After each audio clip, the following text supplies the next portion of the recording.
কুরআন ছিল হাতে আমাদের, আলো ছিল প্রাণে।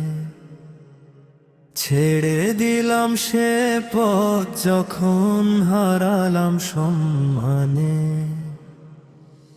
কুরআন ছিল হাতে আমাদের, আলো ছিল প্রাণে।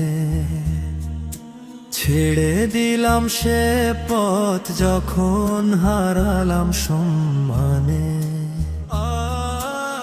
আয়াতগুলো ডাকতো নীরব, বুঝিনি সে ভাষা। দুনিয়ারি মায়ার পিছে বাড়ালামি আশা। যে কিতাব ছিল হেদায়াত, জীবন গড়ার দিশা।